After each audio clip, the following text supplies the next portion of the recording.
Celebrating 75 years, the ILR School at Cornell University. ILR, shaping the next 75 years of work. I'm Harry Katz. I serve as the director of the Scheinman Institute on Conflict Resolution at the ILR School, Cornell University. And this is one of a series of interviews I'm doing with conflict resolvers. I'm asking those people how their work has changed due to the pandemic. The people I'm interviewing are those that have had a relationship with the Scheinman Institute, either through their service on the board of advisors of the Institute, or because they teach in some of our professional development programs. Today, it's my pleasure to talk with Sarah Espinosa, who works as an ombuds for a number of organizations. And Sarah also works as a mediator and arbitrator, but the two of us have decided to focus on her work as an ombud and talk about how it's been affected by the pandemic. So Sarah, let me just start with the first question, in addition to thanking you for participating. How have the disputes or issues or cases that you're dealing with in the organizations that you work with changed during the pandemic? Are things really different because of the pandemic, or are the issues very similar? Thank you, and thank you for inviting me to have this conversation. So the issues that have happened during the pandemic the pandemic has changed the issues that I'm seeing in the ombuds office. And so maybe if I can back up and say a little bit about what the role of an organizational ombuds, and then I'll contrast the types of issues that I was seeing pre-pandemic in my ombuds work versus what happened after the pandemic hit in March. So an organizational ombuds is a conflict resolver, an impartial conflict resolver who is either employed by an organization through a contract or through an employment agreement to really serve as an informal resource for constituents to be able to bring concerns and have a confidential conversation with an impartial conflict resolver to be able to analyze what their interests are, what their options are for resolving or mitigating whatever the concern may be, and then for them to be able to move forward and make a decision about how they want to address whatever that concern was. There are times as an organizational ombuds that with the visitor, that's what we call people who come to see us, the visitor's permission, we will get involved in informally resolving some issues. Right now, and in the school year, the 1920 school year, so prior to the beginning of the pandemic, I've been spending a lot of time helping to establish and as the founding ombuds for a large school division in Northern Virginia. And so that program really addresses the concerns of both employees within the school division, as well as parents and members of the community who might have concerns. And in that, So just before we go on to talk more about how the pandemic, I gather you've worked and others work as ombuds for educational institutions, and Cornell has an ombud. And when I was dean, I was interacting with that person, but as well that those kinds of offices also exist in corporations and other organizations, even though the role of the parents in the community may be lessened in those organizations as compared to a school system. But it is kind of a role that we find in many organizations.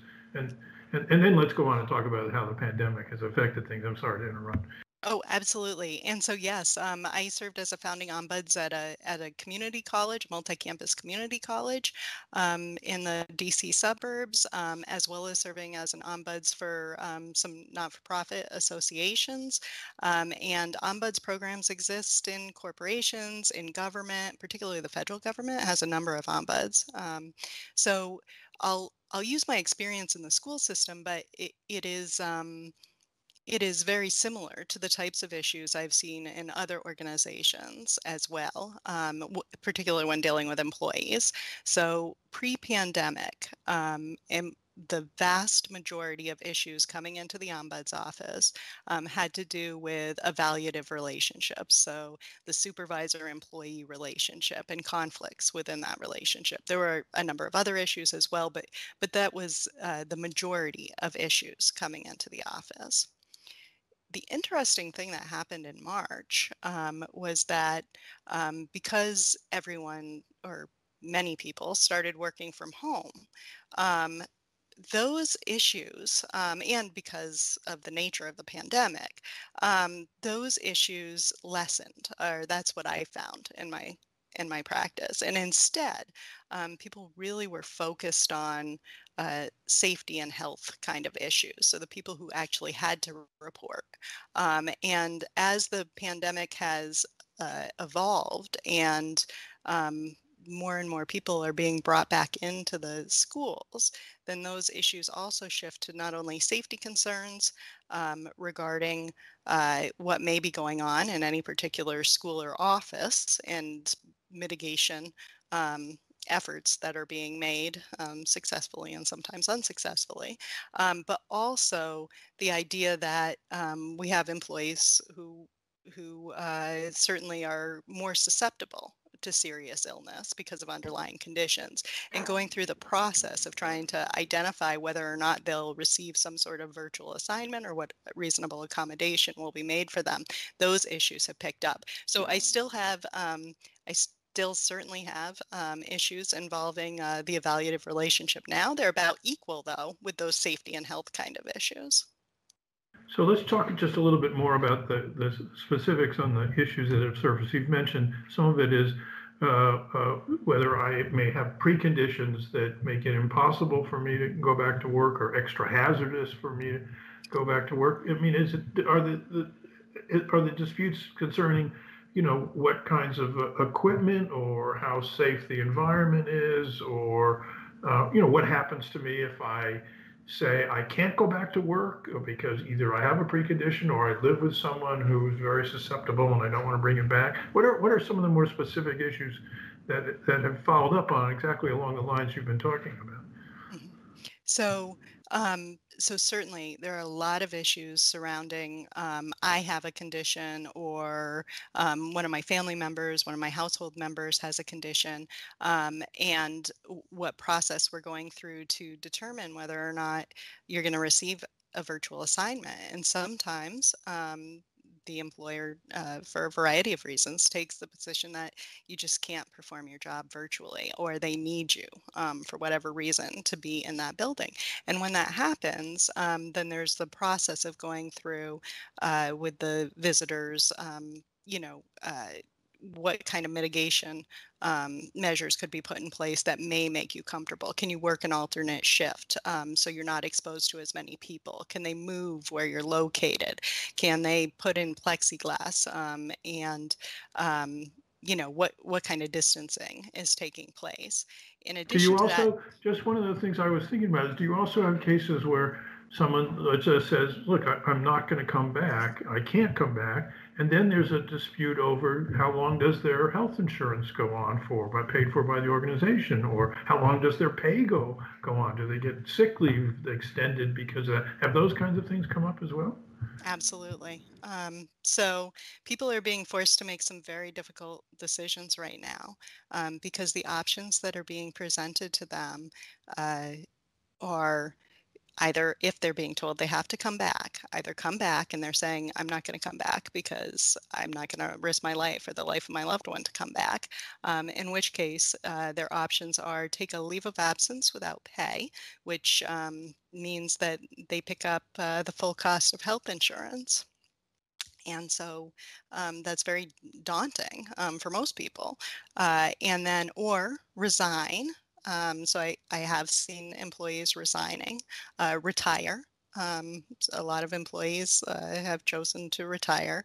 And in some cases, if they have a health condition that otherwise qualifies under FMLA for FMLA leave, in those situations, they can qualify for FMLA and use sick leave. But the use of sick leave is very limited. And so people are faced with just some very difficult choices. So, as an ombuds, you don't have authority to, not that you shouldn't, you wouldn't be able to make really good judgments, but the structure is you're not there as a decider. It sounds like what your role is to facilitate discussion. What do you actually do? Help the parties think through what their options are, or help speak for an employee who's having a hard time articulating their concerns, or maybe the opposite. Maybe you help explain to the employee what the organization sees as possibilities.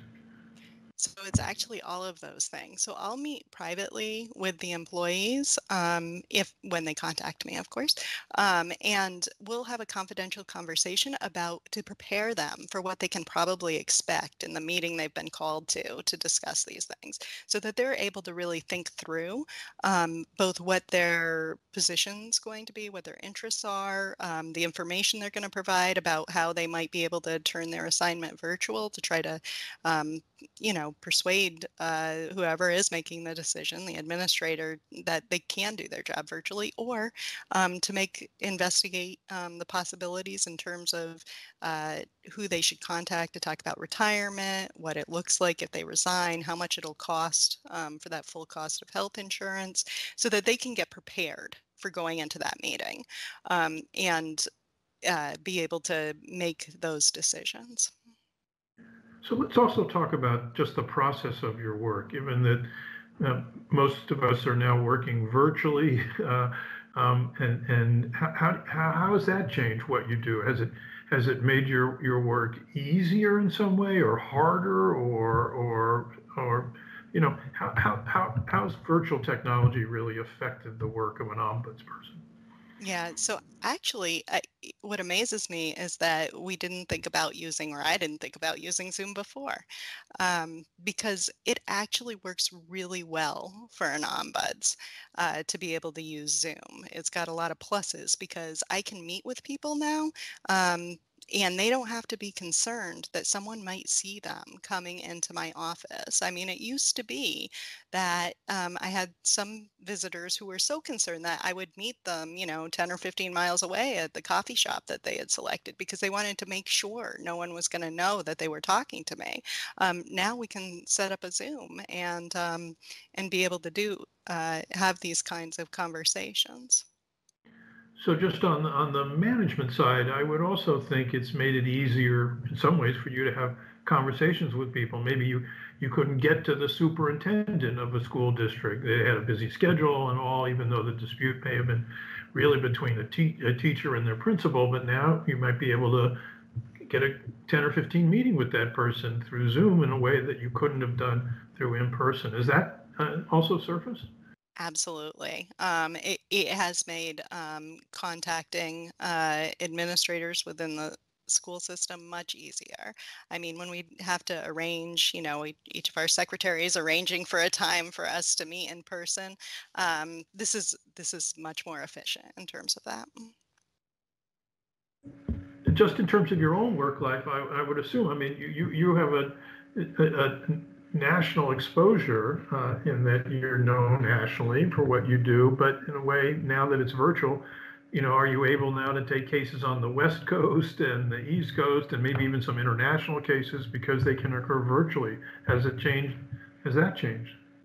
So I have not done any West Coast work, but I'll tell you that my East Coast from Florida to New York work is made easier by the fact that I can do this sitting in my home office. So certainly, cutting out the travel has made it easier for me to be able to do more work. Terrific.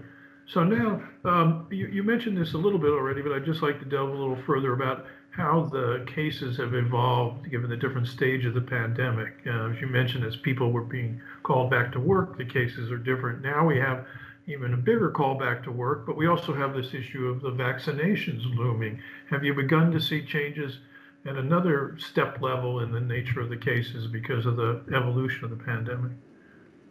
Yes. So, what's happening right now in this particular organization is a conversation about when more teachers and staff are going to be brought back into the buildings, and definitely the timing and the rollout of the vaccine are playing are playing a big role in how that calendar is going to work.